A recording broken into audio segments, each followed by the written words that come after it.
O sige, simulan na natin. Beauty Iruma, tinatanggap mo ba si June Bakod bilang iyong asawa sa hirap at ginhawa?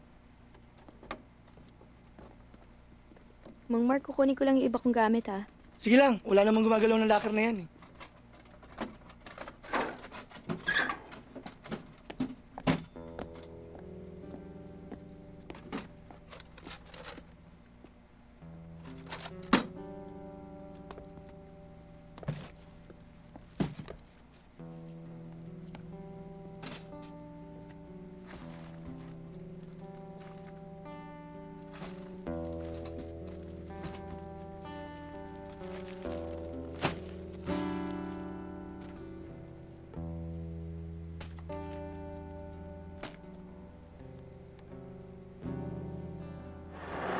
Oo nga eh, grabe nga eh.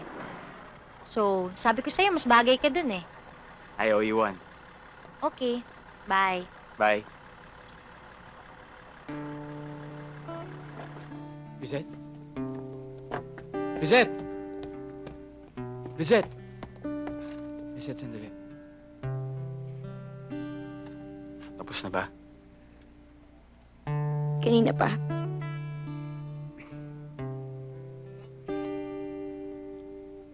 Alam mo, hindi ko alam kung paano ko sasabihin sa ito eh, pero...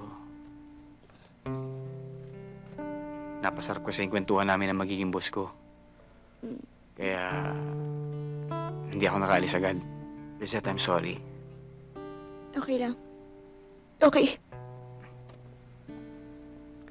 Lizette, I'm really, really sorry. Huwag ka na mag-sorry. Alam mo, okay lang. Hindi ka naman dapat mag-sorry kasi wala ka namang kasalanan eh. Yung pangit, ano? Mukha akong na... Ewan ko, parang... Ano ibig mo sabihin? Hindi, sandali. Ako muna. Kasi baka makalimutan ko to. Hindi ako makakatulog kapag hindi ko nasabi sa ito eh.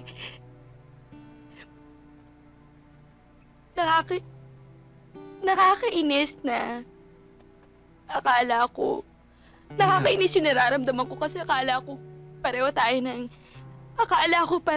tayo ng nararamdaman, yung ganun. Akala ko, wala lang. Akala ko lang kasi, pwedeng, ewan ko.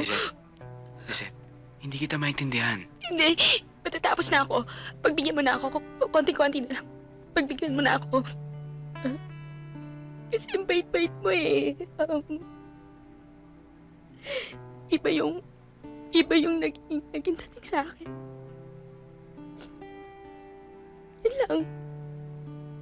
At saka, ang gwapo-gwapo mo pa, nakakapanghina ka.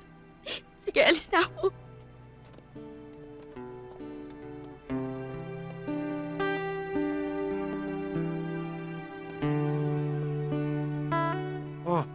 Nariyan pala kayo.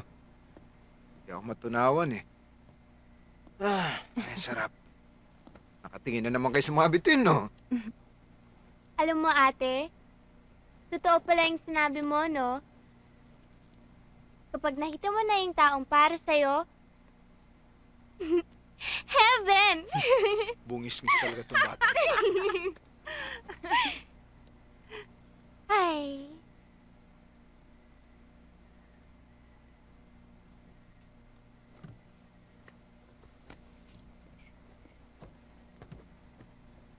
Bakit, anak? Bakit?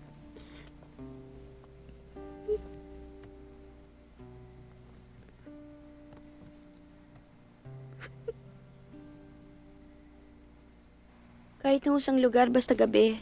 Maaga ko kasi pasok ko eh. Sige, hahanap kita ng lugar.